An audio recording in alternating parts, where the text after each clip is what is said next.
Welcome to the Health Buzz Podcast with Dr. Cindy Ross, PhD.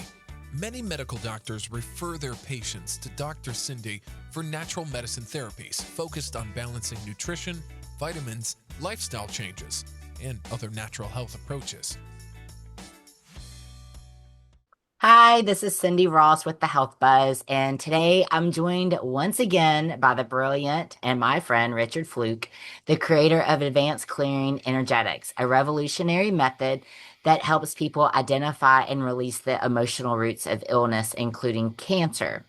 And with over 3 decades of experience and a global reach, Richard has empowered practitioners and patients alike to tap in to the body's innate healing potential by addressing unresolved emotional trauma. His work beautifully bridges science, energy, and consciousness. And in this episode, we're going to dive even deeper into his trauma influences, the disease process, how emotions get stuck in specific organs, and what it truly takes to heal from the inside out. Richard, I am so happy to have you on again. And we were just talking, like, I would love to have you on as much as you want to come on, but at least once a month, because I just think that we have so much chemistry and so much in common as far as working with cancer patients. And I didn't even realize until we were just chatting that we both have recently lost a patient. And so it's good for me to actually get a chance to talk to you because, it's hard on us as practitioners. I think that people, the families of clients, and also as us as well, the amount of energy that we put into a client. It's not just doing the meetings or anything else. They are so much part of our lives. You and I are thinking about these clients. We're figuring out what's going on, what caused certain things, how certain things happen, and then unfortunately we lose them, and we'll talk about some of the reasons why we lose them, and it's terrible. It's almost like you've lost a part of your life in a funny way.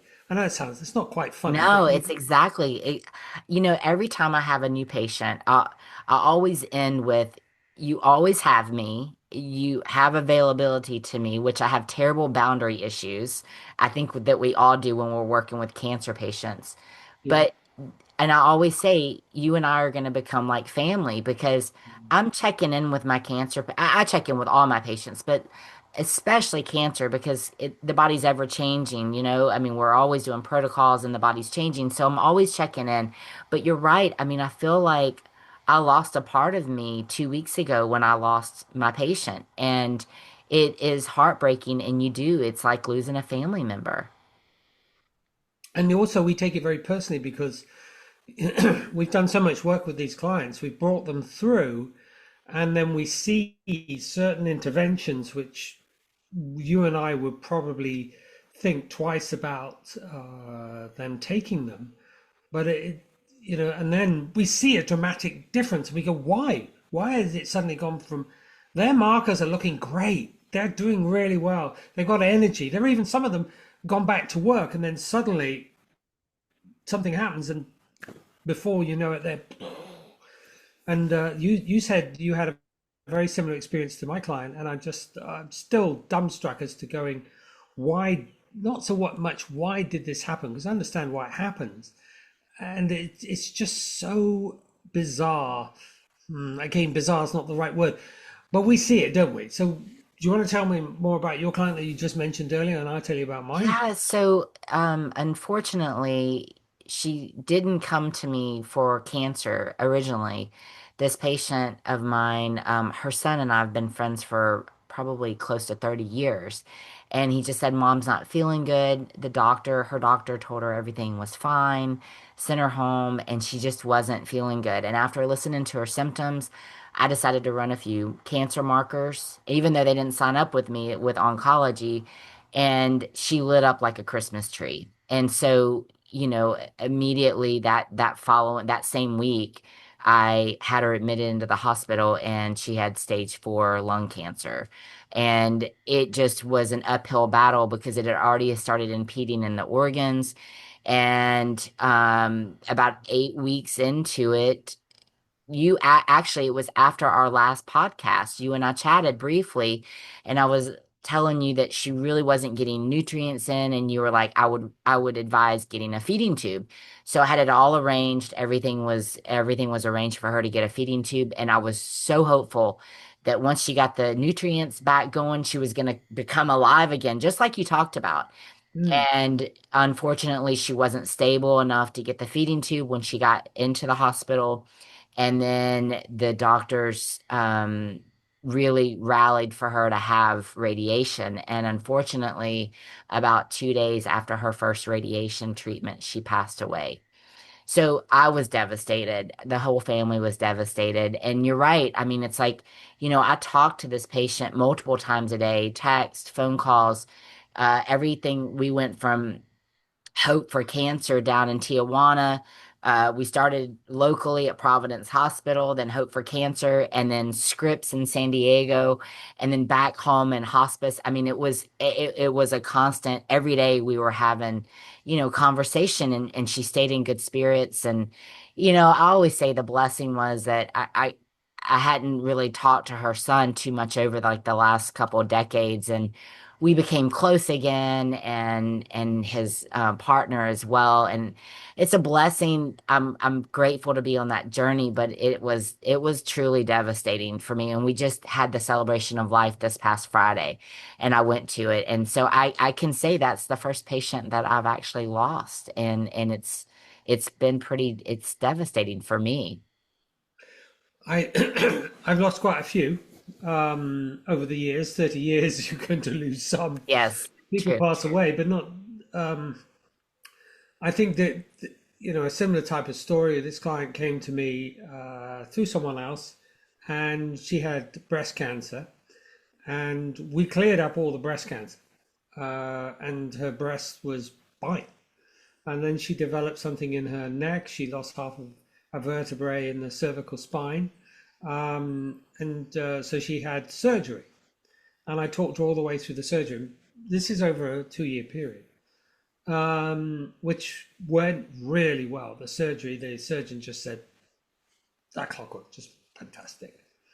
So I walked all the way through that. Then the oncologist, I think you said it really well. The oncologist wined and dined her and the family. And my heart goes out to oncologists. I mean, they've got. Richard, you still there? You froze. There you go. You froze just a little bit. I lost your volume. Can you hear me? I Oh, there can. you are. There you are. There you Oh, I are. don't know. There's an unstable connection, but maybe there's some. Oh, by the way, Richard is in France, so Yeah. So we they might we have a little hiccup. we've had a dodgy connections along here. Don't know quite recently, and I'm on a fiber connection. But anyway, all an oncologist has is surgery, chemotherapy, and radiation as their treatment, and a little bit of hormone treatment. That's it. And I think people, when you suddenly say to them, "How many years has that been going on?" and you go and you do your research from 1950s, 1960s, and that's all they've had. The chemotherapy, sorry, the therapy, the hormone therapy has only been around 20 years, not long. Anyway, it just begs the question: how many trillions of dollars have probably been spent on the war against cancer, and this is all we have? It's just I beggars know. belief. I So know. when I look at, when I speak to oncologists, and I know a few, they're lovely people. They really genuinely want to care, and they really want to do something, and they believe wholeheartedly in what they do until they realize that it isn't working. And then what do? They're still paying for Sally and Jimmy's top school and the Porsche and the Ferrari and the driveway, so on and so forth. Anyway, these are jokes. So she had radiation, and she just crashed Yeah. after that. And then she had some other drug, I don't quite know what it was, and she went even further. And then she got lung She passed. cancer, and then before we know it, actually, even with the lung cancer, she was still around way longer than would normally happen, because we were doing great interventions, talking about all those types of things. And I want to just say something. Was it just the oncologist's fault? Was it my fault for not realizing what the actual underlying thing was? There's lots of things. There's also one other thing I like to say, especially with clients, and I'm going to share this with you. We are human and we are flawed. I tell my wife that all the time. I get things wrong. Okay. It happens. I'm male as well, so that makes it worse. And anyway, it's a bit of a joke. And the point is that we're not God, and neither are the oncologists. We're not God. And the only, let's call it he or she, I really have no connection. Let's just say it's God, right? That takes us is God. We can't determine someone's No. whether they're going to live or die. And it was her time.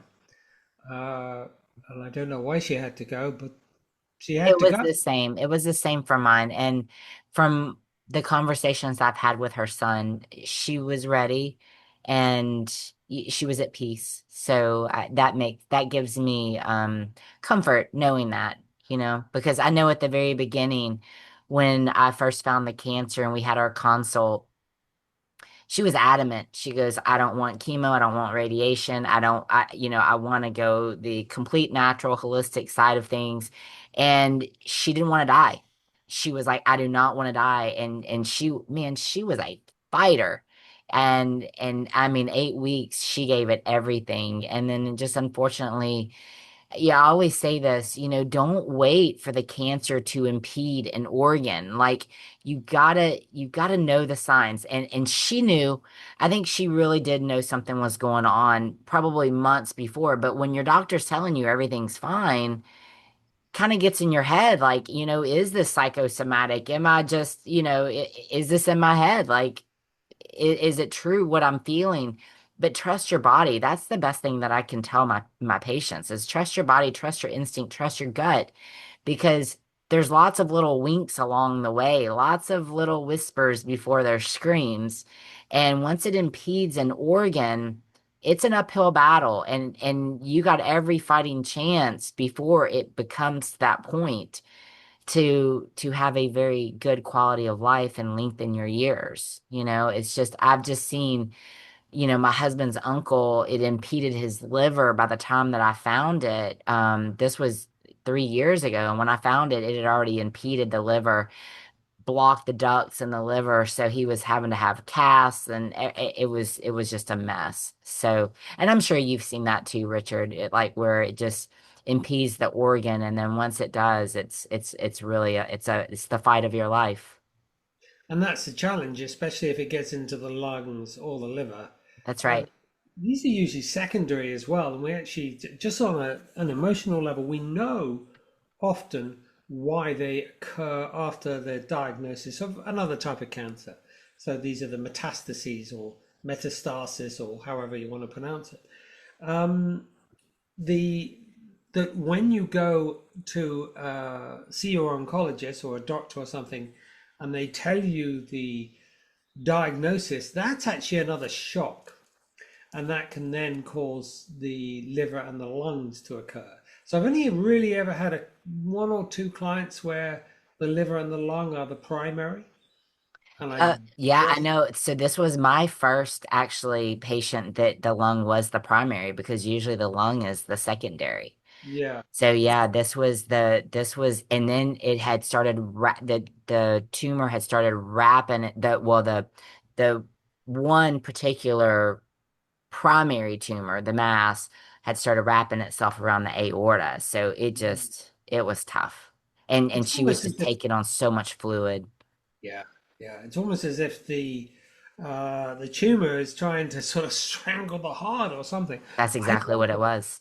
But I don't think the body does that. If we can go right back to nature, because I was doing a little, I suppose, Instagram or something this morning, and I was standing outside looking at the sunrise. And I like to do that. On occasions, I'll wake up and I just love getting up at that time in the morning. No one's around. I even saw a deer in our garden. It's just beautiful time of day. And so the sun was rising up, and I was just saying that every single day, probably since the Earth came about, this sun has supposedly risen. It isn't actually, it's the Earth moving around it. We now know that. And it goes, to bed, se lève, as they say it in France. It actually goes to bed. No, that's to wake up, is to rise, but it then goes down, in another place, and guaranteed it's going to do that. Absolutely. And the Earth goes around the sun in a plane. Now, why is this significant? It's basically because there is a natural process, and it goes all the way through every single disease as well. There's a natural process that happens. That disease is not a mistake. There is something that triggers it, that causes the next piece to occur. In a medical terms, it's a mistake of the body. In my terms, it's not a mistake of the body. It's the way the body is trying to solve an underlying problem that's been facing you right in the face, and it's slapping you around the face saying, pay attention. That didn't hurt that much. It just sounded good. It sounded good, though. The thing is that's what Mother Nature is doing, or that is what is happening, is it's trying to wake you up, and it's trying to make you pay attention to what's going on. So when you were saying, listen to the body, listen to what's going on, become your own doctor and go, there's something not quite right. I need to pay attention to this and find out why. And you'll probably find out that most of the time, I say over 80% of the time, there's some form of emotional trigger that's trying to get your attention. So can I share another client I've this week came across? This is another breast cancer client, and so she I gotta be careful because I'll just share the basic story because I won't go into too much detail. When she was younger, she lost a child at some level, and then she developed breast cancer, had it successfully operated on.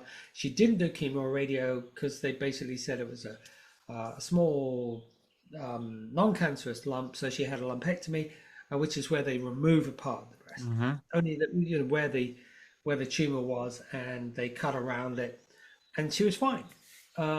Later on, she's recently in another situation where her daughter now has lost a child, and so there's this repeat. You can see these repeats in families, and she's lost this daughter, or not lost the daughter, but lost her granddaughter, and now she's developed another lump in practically the same place, and she's gone to the doctor. The doctor said, no, it's cancerous, and the way they deal with these types of things is it takes weeks, 2 weeks before they will absolutely tell her, after the biopsies and all this sort of other stuff.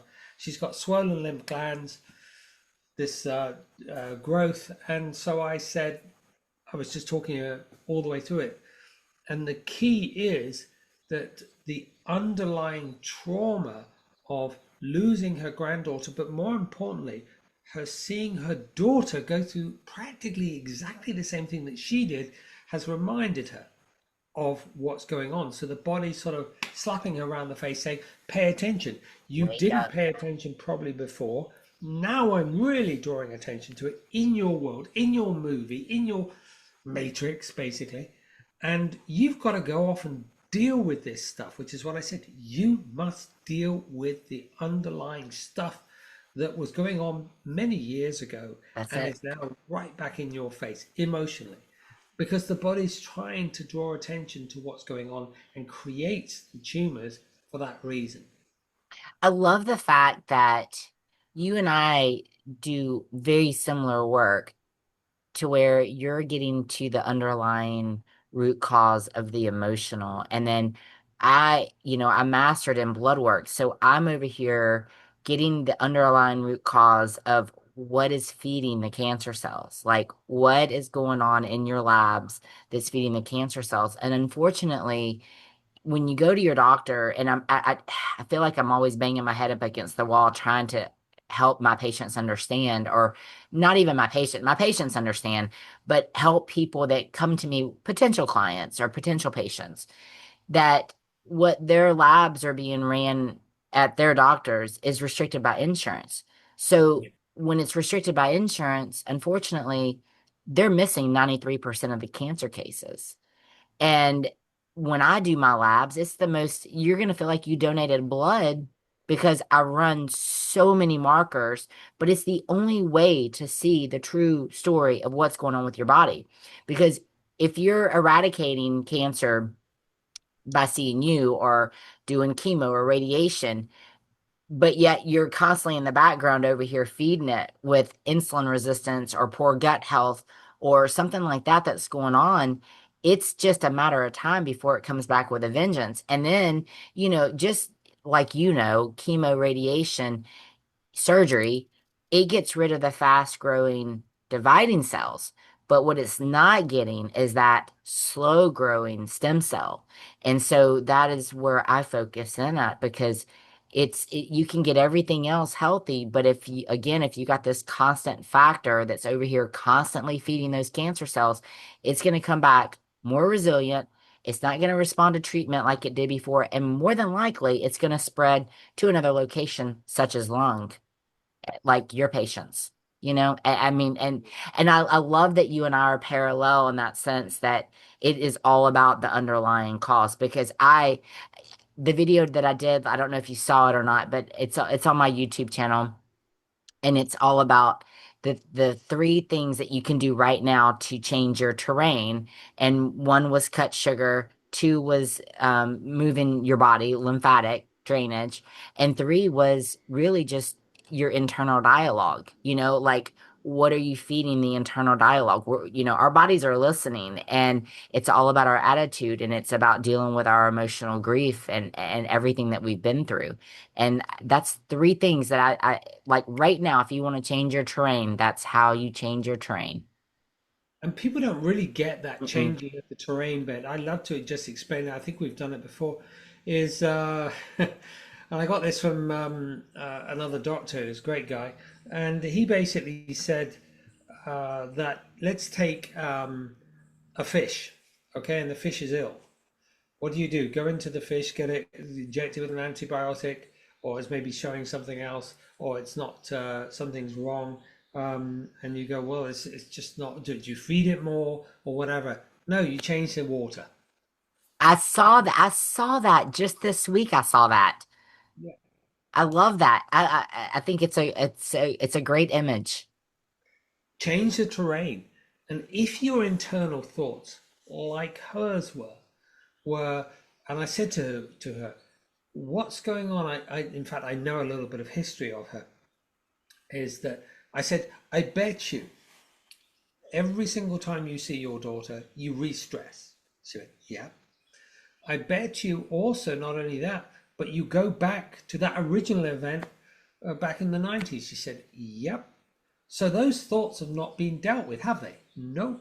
And I bet you also, you even go back to the original meeting in the 1990s where the doctor was telling you, and you go, yeah.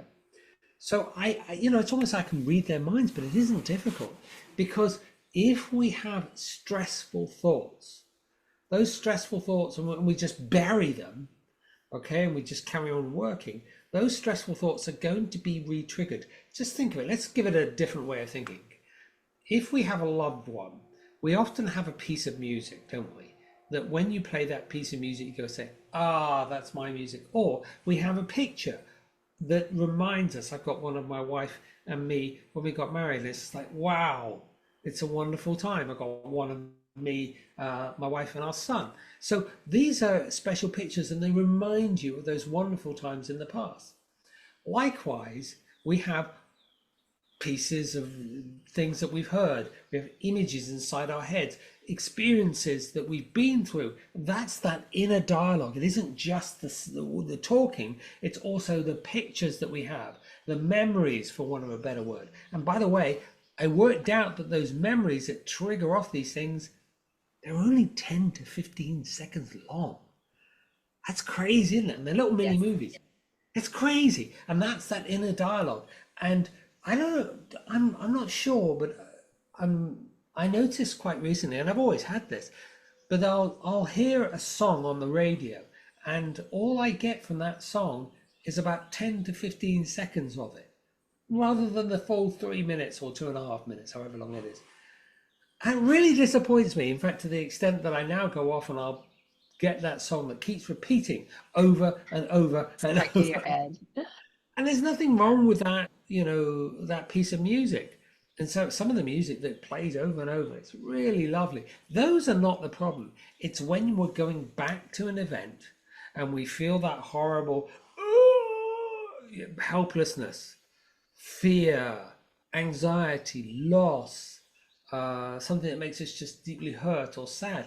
Those are the inner dialogue. That's the terrain that you're talking about. And if you don't deal with that, each time that you release that thought onto your body, you give it a barrage of thyroxine, adrenaline, cortisol, testosterone, or estrogen. And we know the effect those are because you see them in the blood. They elevate. Absolutely. Well, some of them go down. So it's trying to make a balance. So, it ain't rocket science, really, although it's probably more complicated than that, really. I don't know. It's not actually that. It's fairly straightforward. Most people can understand. A thought can release a load of stress. Thinking about that stress over and over again is the body's way of just slapping you around the face, saying, pay attention, deal with this. That's right. Deal with the trauma. Your doctor knows nothing about trauma. They're taught trauma is not connected with your disease. The body's made a mistake. It hasn't. Sun comes up and goes back down. The body has a process that it goes through. Have a stressful thought, the organ gets stressed. When you sort of relax and go, okay, then it starts to heal. It's the same as cutting yourself. It's exactly the same process. There's a lovely process. Cut yourself, it then relaxes, and then it starts to heal. Same thing. Yes. No, I agree. I agree. And I was guilty of it in my 20s, listening to my doctor, and we put 100% trust, and there are phenomenal doctors out there. I mean, I have a slew of doctors that are in my circle that I would refer patients to. But you got to be your best advocate, right? I mean, you have to be, no matter if you're working with me or you or your MD, you got to be your best advocate, and you got to pay attention to those little whispers, because if you don't, and this is what I always say, you and I are going to be having a different discussion a year from now. I sit with my patient and I'm like, if you would not have come to me right now and we would not have figured this out, you and I would be having a different discussion in a year from now. And unfortunately, it would not be in your favor. So you have to listen to those whispers, and you have to be your best advocate. And become your own best friend and work through it and sit with it. And it's going to be uncomfortable and it's going to suck and it's hard, but your body will appreciate it and your body will come out on the other side and your quality of life will be much better. And you'll live longer, which is what we all want. That's And exactly we right. We spend the want last. years, and we want quality years, right? Absolutely, yeah. I was telling someone today that I want to live till gone in my 90s, hopefully 100, but also be able to think and That's right. run and pick up my grandchildren, great grandchildren, and laugh and joke, and then in the middle of the night go quack. Yes, Hello. exactly. You know, Exactly. We all want that. yeah, that's what we all want. I'm watching this show that a friend recommended. You might have seen it. It's on Hulu. It's called Dying to Have Sex. Have you heard of it? No, I haven't. I will look out for that Okay, one. it's a series, and it's a cancer patient, and she like literally she's in the doctor's office and the doctor's like telling her, hey, your cancer's back, and it's they got it muffled, like she's like going through it in her head and she's hearing him, and he's saying, I can give you years, and all she's thinking is I want quality, and she's just wanting to go and have all this great sex, and it's a great show. I'm only like in, I think, maybe episode 3 or 4, but it's really good.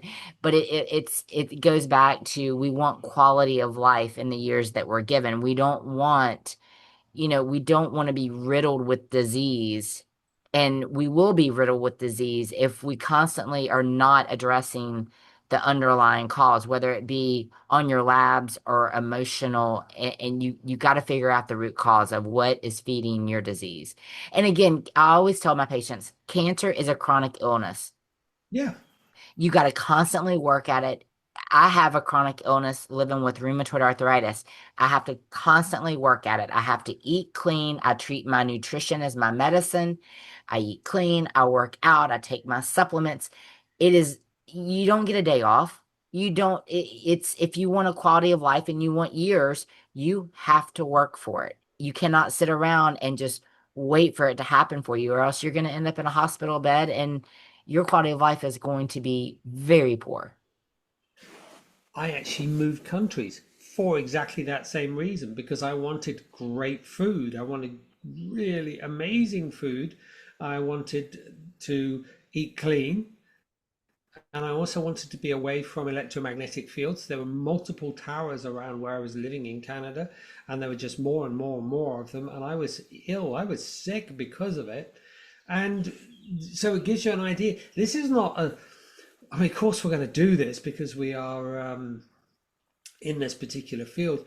And if your patients or our patients want to live a long life, you have to make that effort. It's difficult, it's challenging. That's But if right. you don't have your health, you actually can't work. Okay, That's so you right. can get insurance money. You can't actually do the things that you want to do. You can't even go on a holiday to somewhere nice. Maybe you can have lots of sex. Depends on who you have that But with. probably not quality sex. Yeah, maybe. You, I think it's really important that you pay attention. One of the reasons that we do what we do is because we want to feel good, do great things, and enjoy life to the absolute full. I'm having a great time, an absolute blast, and I want more of it. And we're always experimenting as well with what the latest research is showing, but more importantly, does that work, or is it just a nice thing? In fact, talking about that, you were talking about supplements as well, weren't you? Because Yeah, I like supplements. I I do use too. them. I do too. And I'm I'm always preaching about nutrition. And I've learned through the years that I cannot go hardcore with my patients or they're just going to fall off, right? Especially if they're not used to eating a certain way. And so I recently did a pretty big series of videos on sulforaphane, and you and I were talking about Yeah. sulforaphane, and sulforaphane is found in broccoli, mostly like the stems of broccoli. And what it does is an antioxidant. It's an anti-inflammatory, but it's a huge cancer fighter. Um, I actually have it right here. One of the companies that I'm working with, and you probably cannot see it, but it's called Sulforaphane Plus. And, I mean, there's 50 milligrams of sulforaphane. So if you have a hard time eating greens, there's a supplement out there to take. But if you are dealing with cancer, I highly recommend getting on some type of either nutrition plan or taking supplements. And again, you got to eat a lot of vegetables. I eat a ton of vegetables. I don't know if you eat a lot of vegetables, but I I probably eat. love vegetables, absolutely love them. Oh, and I'm in like this kind of raw kick right now, which I've always either like steamed or sauteed. I am loving the raw. And it's funny that you say that you moved to have a healthier life. We were in Tulum 3 weeks ago, and I've been in 87 countries, and it was probably the healthiest area I've been in because outside of Europe, I will say outside of Europe because Europe is, you can find a lot of fresh organics, everything. But Tulum was fresh, organic. My joints didn't swell. I wasn't fighting inflammation the entire time. I didn't have to stress when I was ordering food, and there was just a plenty of vegetables. And so I kind of started this raw kick since I was in Tulum, and I've brought it back with me, and I'm loving it. I'm eating probably 3 to 5 cups of broccoli, kale, spinach a day, and my body feels great. My skin looks good. My energy is up, and my inflammation is down. And, you know, back February, March, I was fighting the flare of my life with my RA, and I was fighting so much inflammation. And you and I both know what inflammation in the body does. it's feeding cancer cells. So I am just, I was just, I felt like I was a sitting target for cancer to start growing because your body becomes this breeding ground. But, since I was contacted by Peak Revival, and they have been amazing, and their product is on point, and I think it's a great way if you have a hard time getting your vegetables in, which I know a lot of people do. Anytime that I suggest, the first time that a patient comes on board, they're like, "Are you going to put me on a lot of vegetables? Are you going to?" And so I know they dread it, and I don't ever want anybody to dread. It's a lifestyle change, right? So any way that you can help get yourself into the right place, get yourself out of a breeding ground for cancer to grow, I say do it, because it's again, it's going to give you quality of life, and we're not going to be having a different discussion in a month, 2 months, 6 months down the road talking about stage 4 end of life. Exactly. And on that note, I think clients really need to understand a little bit about why, say, antioxidants work. But it really is about the cell, isn't it? You and I both know Absolutely.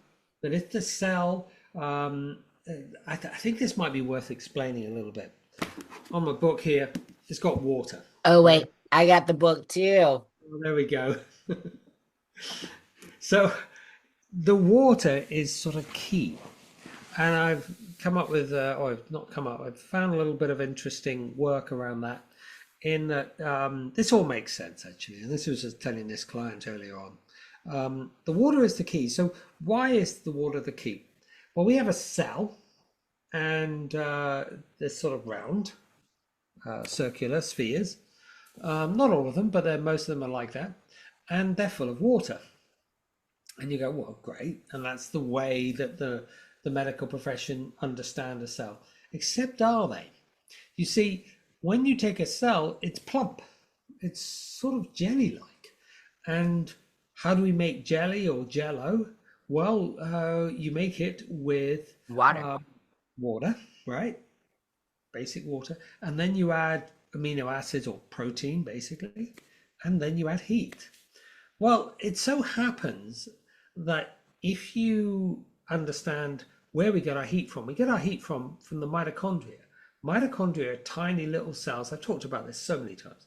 Inside your cell, in fact, there's anything from approximately 200 right up to 10,000, and in certain parts of your body.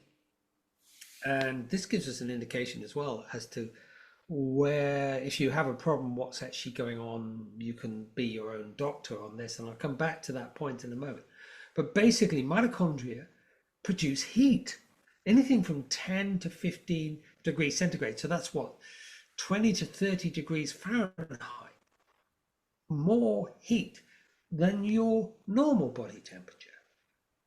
So you take water, you take heat made by mitochondria, and you have protein in the form of amino acids.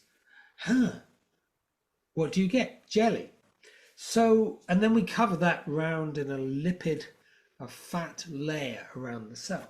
So this is very, very important, because in order to keep your mitochondria alive, they need to have things that don't cause so much oxidation of the mitochondria. Because if you get oxidation of the mitochondria, they go, ugh. What causes oxidation of the mitochondria are electromagnetic fields, excessive electromagnetic fields, microplastics. The other things, fungi as well, because they don't like bacteria. Fungi, don't they? There's a war going on between fungi and bacteria, outside and inside. We've also got heavy metals, all things you see coming up in the blood.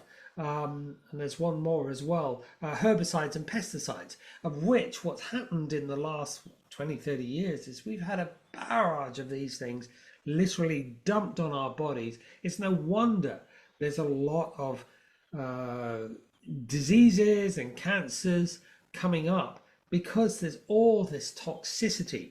So you don't really have a choice. You need to add something else into your diet in order to pull that stuff out, and greens are perfect for that, and add the extra energy into the cell. Right. So the mitochondria, which, if you got rid of your mitochondria, well, you're not human. You And have to mitochondria, keep the mitochondria healthy. You have to. You it's have to almost keep your, you have to keep your detox pathways clear. And that's why sulforaphane is so important because it really helps aid the detox pathways. absolutely. But you're right. And on that note, you might not live in an area where you can source good, clean, organic produce. And I mean, I live in an area where I live at the beach. We don't have a great variety of organics. I order mine usually online, but again, it gets very costly.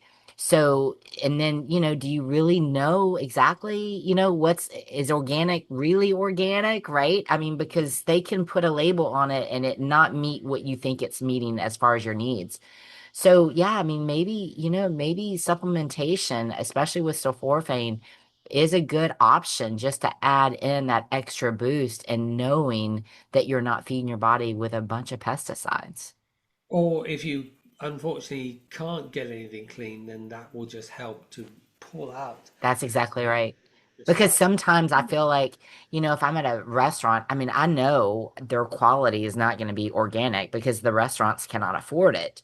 Mm. So when I order vegetables and salad, I know I'm putting toxins in my body. So you got Yeah, to have something that is pulling those toxins out. absolutely. And just be aware of that. Everybody, just be aware of that. I You know. I know. can eat super clean all the time. We understand. Exactly. If you've got Exactly. a horrible disease, you really have to. You can't stop the mitochondria from working at You all. got to You've stay got on top of it. That's you've right. got to really work at it. And then once you're better again, then you can take time out to do some other things like drinking. I mean, having a glass or two of wine. It's not good for you at all. But if you have a disease, you've got to stay well away from that stuff, because it's Absolutely. toxic. So, and then you've got to add the extra things in large doses in order to be able to help the body and assist it along its way, because it will heal itself. The body's always healed itself, just like the sun comes up That's and it. goes down.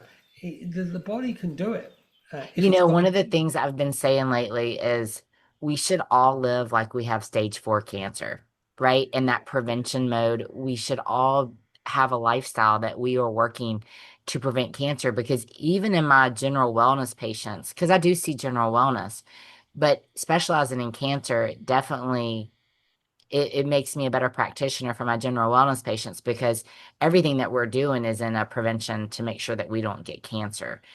we could And, you look at it know, another way now, couldn't we, Cindy, and say it's not just prevention, yeah, and we should be living, but we should, if we go towards the whole point of longevity, you're doing exactly the same thing for as if you're living like trying to exactly. prevent stage 4 cancer, or you're actually living because you want to live long and you want to live great. That's exactly right. Exactly the same protocols, basically, aren't they? Just get yourself eating properly, dealing. What did you say? There were three things, weren't there? One of them being Three Victoria. things: cut sugar, Yeah, move your body, yeah. and internal dialogue. Cut sugar, loads of veggies, move your body, and internal dialogue. Work on the emotional foundation. Absolutely, Richard, absolutely. do you want to just let our listeners know how they can get in touch with you? Because I'm actually incorporating you into my packages because I just think the work that you're doing is so important for healing and getting the body out of that breeding ground for cancer to grow. So I really want our listeners to know how to get in touch with you. Through richardfluke.com, my name. And my name is Richard, obviously, but Flook is spelled Flook, the word look with an F in front.com. And there you can actually just book a free time with me, just talk 30 minutes. I usually spend a bit longer than that. And you can find out a lot more about my work there, but book the time. I love to share my work with people. Same. Um, you know, That's why we love each other that's, so much. I adore having you on the show. I like talking. Well, it's been a pleasure as always, and I hope that we can continue to do this at least once a month. I know our schedules are crazy busy, and you're in France and I'm in the US, but we make it work. Absolutely, Hey, absolutely. keep up the good work you're doing. I'm And you. one of your biggest fans. Thank you. And likewise, goes the other way. All right. Thanks, guys, for tuning in, and we will see you soon. Thanks, Richard. Thank you. Bye for now. Bye.